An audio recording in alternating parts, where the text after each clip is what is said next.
Hallelujah, praise the Lord. ஆண்டவராகிய இயேசு கிறிஸ்து நாமத்தினாலே உங்களை வாழ்த்துகிறேன். கர்த்தர் உங்களை ஆசீர்வதிப்பாராக. இன்றைய நாள் மெய்ப்பனின் சத்தம் ஒரு தேவனுடைய ஊழியரை குறித்து பார்க்கலாம். சுவிசேஷம் சொல்வது ஒரு விசேஷமான பணி. திருச்சபைகளை உருவாக்குவது, அநேகரை கர்த்தரண்டை திருப்புவது, இது ஒரு விசேஷமான பணி. ஒவ்வொருவரையும் தேவன் ஒவ்வொரு விதமான தரிசனத்தினாலே நடத்த ஆரம்பிக்கிறார். திருச்சபைகள் மத்தியில் இருக்கிற குழப்பங்கள், திருச்சபைகள் இருக்கிற குறைவுகள், உள்ளுக்குள்ள இருக்கிற வகுப்பாத பிரச்சனைகள், இதெல்லாம் நிறைய விதமான பிரச்சனைகள் இருக்கு. அதற்கு தேவன் ஒவ்வொரு காலகட்டத்தில் ஒவ்வொரு தேவ மனிதனை எழுப்புறார். அப்படி எழுப்பப்பட்ட மனிதன் தான் மார்ட்டின் ஃபியூசர் அப்படிங்கிற ஒரு நபர்.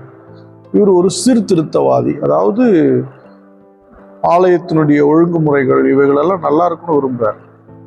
மக்கள் சரியான சத்தியத்தில் நடக்கணும், சரியான பாதையில் போகணுங்கிறத இவர் ரொம்ப விரும்பினார். இவர் நிறைய புத்தகங்கள் எழுதியிருக்கிறார், நிறைய ஸ்பிரிச்சுவல் புக்ஸ் நிறைய எழுதியிருக்கிறாரு.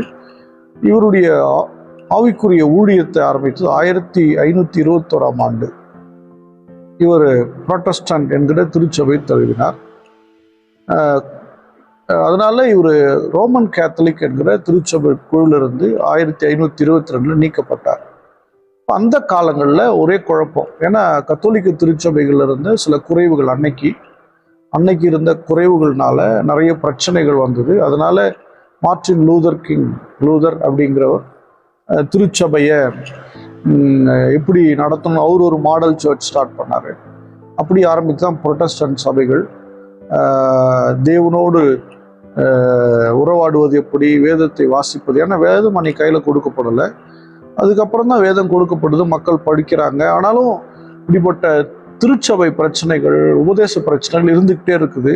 அங்கங்கே பார்த்தீங்கன்னா ஒவ்வொருத்தருக்கும் ஒரு வேறுபாடு.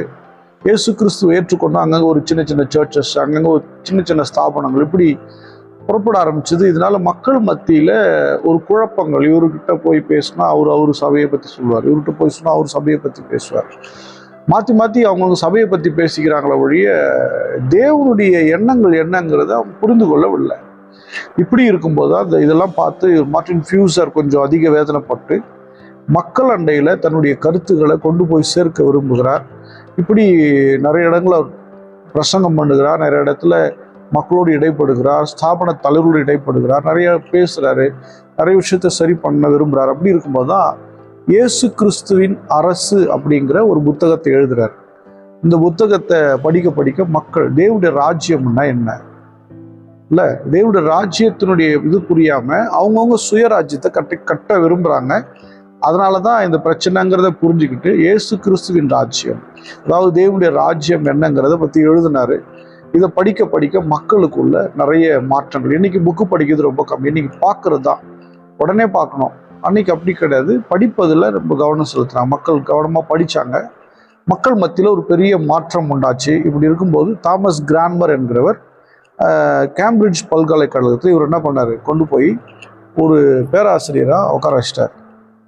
கிறிஸ்துவின் ராஜ்யத்தை கேம்பிரிட்ஜ் கல்லூரியிலேருந்து கொஞ்சம் கொஞ்சமாக அழகாக மக்கள் மத்தியில், வாலிப பிள்ளைகள் மத்தியில் கட்டி எழுப்ப ஆரம்பித்தார். இது நிமித்தமாக ஒரு பெருத்த மாற்றம் மக்களுடைய மனதில் ஆவிக்குரிய விஷயங்களை குறித்த ஒரு பெருத்த மாற்றத்தை பார்க்க முடிஞ்சுது. கொஞ்ச நாளில் பார்த்தீங்கன்னா 1551 இவர் இறந்துட்டார். இவர் மேலே அப்படி ஒரு கோபம் யாருக்குன்னா கத்தோலிக்க மக்களுக்கு. அவங்களோட வெறித்தனம் ரொம்ப மாம்சத்தில். இன்னைக்கு அப்படிலாம் கிடையாது, அன்னைக்கு அவ்வளோ மோசமாக இருந்துச்சு.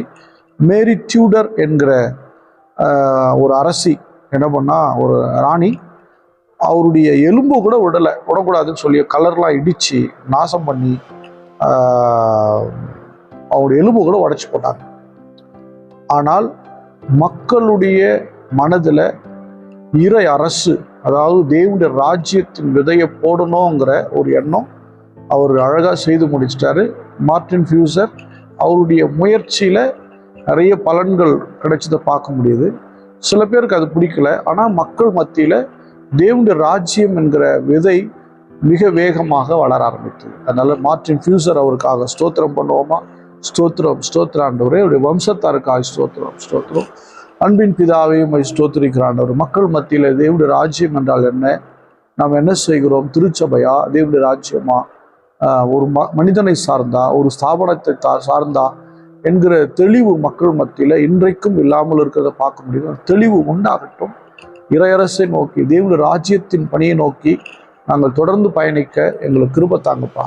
இந்த கரத்தில் ஒப்பு கொடுக்குறோம். பார்க்குற ஒவ்வொருவருக்குள்ள தேவனுடைய ராஜ்யத்தை குறித்த வெளிப்பாடு உண்டாகட்டும். இயேசு கிறிஸ்துவின் நாமத்தினால் ஜெபிக்கிறேன், ஜீவனுள்ள நல்ல பிதாவே. ஆமென். God bless you. Bye bye.